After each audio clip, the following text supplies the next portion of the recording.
Livre-se da inveja. Muitas vezes a gente acha que não tem inveja, mas a gente acaba sentindo inveja de uma pessoa mesmo sem que a gente queira. A gente fala que é sem querer. Como que isso acontece? Muitas vezes a gente, por exemplo, está olhando nas redes sociais e vê o sucesso de alguém, ou quando você vê alguém conquistando alguma coisa, a gente pensa, mas por que eu não consegui? Eu queria também. Isso faz com que a gente comece, sem perceber, sentir inveja. Assim como a gente pôde ver também na parábola do filho pródigo, onde o filho mais velho teve inveja do filho mais novo. Se você quer saber mais dessa história, fica nesse vídeo que eu vou te contar.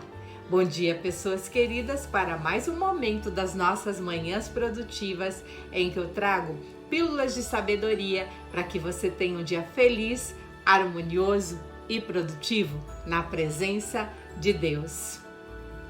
Às vezes nós achamos que nós merecemos mais do que outra pessoa, porque a gente é uma pessoa boa, porque a gente é obediente. Só que aos olhos de Deus deve ter comemoração sempre que um filho que estava morto, que estava perdido, volta para casa.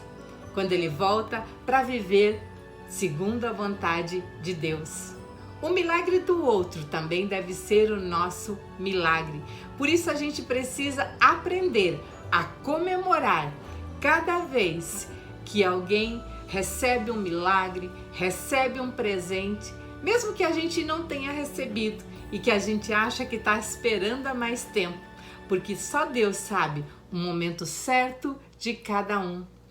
E quando alguém chegar e falar, eu voltei, Jesus, para ficar aqui, porque aqui é meu lugar, comemore junto, porque afinal de contas, quando alguém volta para casa, quando alguém reconhece que estava num caminho errado e que resolveu mudar, a gente deve comemorar para incentivar. Muitas vezes há uma distinção entre os filhos numa família, ou seja, às vezes um filho recebe mais atenção do que o outro.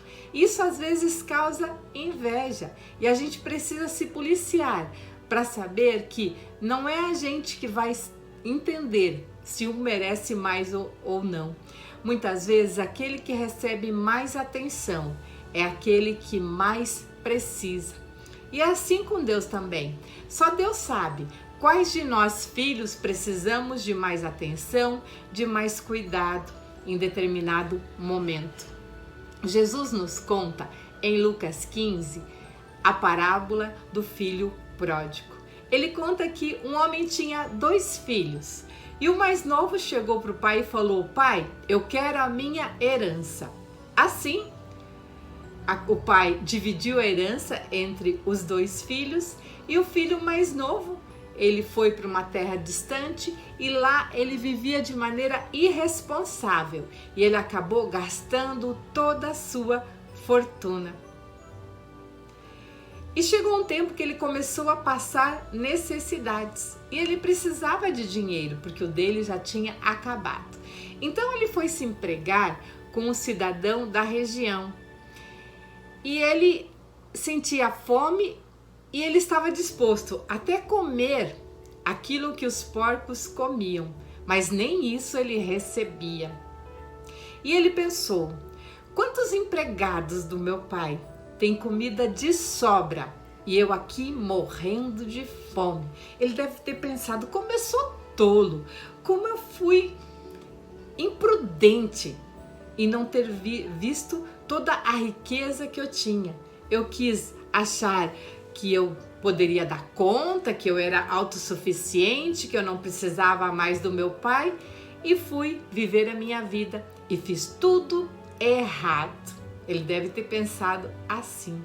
E o que ele fez? Tendo essa reflexão, ele voltou para o caminho, ele voltou para o seu pai, ele decidiu que voltaria para casa.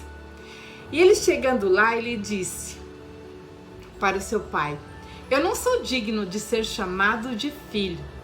E ele pediu para que o pai dele tratasse como um dos empregados, pois ele não se achava digno, pois afinal de contas ele não ouviu o conselho de seu pai e gastou tudo o que ele tinha. E o pai dele, tendo toda aquela compaixão por ele ter voltado para casa, ele abraçou ele com todo amor e disse, né? Primeiro o filho abraçou o pai e disse: pai, eu pequei contra o céu e eu não sou digno de ser chamado de filho. Mas o pai, com toda aquela compaixão, disse aos seus servos para que trouxessem a melhor roupa para ele, para que colocasse um anel no dedo, para que colocasse sapatos. E ele também pediu para que trouxesse um novilho gordo e que matassem, e que fizesse uma festa para comemorar, pois o filho dele que estava morto voltou à vida. Aquilo que havia sido perdido foi achado. E assim começaram a festejar. Só que o filho mais velho, aquele que tinha ficado em casa, ele se aproximou, viu aquela festa, aquela dança, e ele não sabia o que estava acontecendo. E ele perguntou para um dos seus servos para que explicasse o que estava acontecendo ali. Aí ele explicou que o irmão dele havia voltado e que o pai mandou matar um novilho gordo para recebê-lo, porque ele tinha voltado são e salvo. O filho mais velho se encheu de ira, de inveja e não entendeu por que tinha acontecido, porque afinal de contas ele achava que ele era um filho sempre obediente e o pai dele nunca tinha feito uma festa assim para ele. Então ele disse: eu tenho trabalhado como escravo, eu nunca desobedeci às suas ordens e tu nunca me destes nenhum cabrito para eu festejar com os meus amigos. Mas esse seu filho que volta para casa e que gastou todos os seus bens com as prostitutas, a ele sim você dá esse novilho gordo. O pai disse a ele: meu filho, você está sempre comigo e tudo que eu tenho é teu.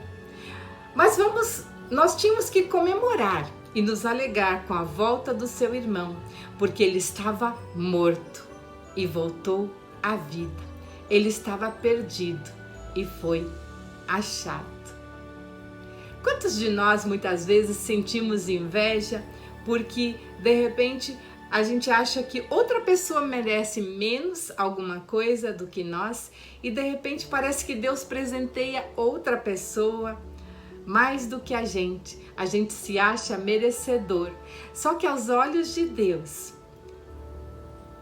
Deus vai resgatar aqueles filhos que mais precisam, aqueles que estão perdidos, porque afinal de contas, pode ser que a gente já esteja em casa, a gente já esteja bem, a gente já esteja no caminho de Deus, e aquela pessoa que está perdida é a que mais precisa, e a gente precisa trabalhar isso na gente, para que a gente não tenha inveja e que a gente comemore cada vez que uma pessoa ela se recupera, ela se regenera, ela volta à vida. E para nos ajudar a gente a vencer esse mal da inveja, que muitas vezes nos atrapalha e que faz com que a gente fique com raiva, que a gente se ache desmerecido, desvalorizado, a gente precisa orar todos os dias para conservar a nossa humildade, para que a gente não tenha inveja. A gente pode fazer a seguinte oração: gratidão, meu Deus, gratidão, Jesus, por me disciplinar com essa palavra tão linda do Filho Pródigo. Eu te peço para que conserve em mim a humildade no meu coração e para que eu não tenha inveja de nenhum dos meus irmãos, para que eu possa comemorar a vitória de cada um e incentivar quando cada um volta para sua casa, Senhor, para que aquelas pessoas que estavam perdidas, elas voltem para Ti e que eu comemore e que eu nunca me sinta injustiçado, porque eu sei que Tu me amas, Jesus, Tu me amas, Deus, e eu também receberei os presentes que Tu tens para mim no momento em que Tu achares que é o meu momento, que é a minha hora. Por isso me conserva com um coração puro, um coração humilde. Desde já eu te louvo e te agradeço. Se você está gostando dessa série Manhãs Produtivas, em que eu trago pílulas de sabedoria para que você tenha um dia feliz, harmonioso e produtivo na presença de Deus, curte esse vídeo, se inscreve neste canal e compartilha, pois assim você vai estar ajudando a edificar a vida de outra pessoa. E onde se edifica, Jesus fica. Lembre-se que o momento com Deus deve estar no cabeçalho da sua lista de tarefas todos os dias. Fiquem com Deus e até amanhã.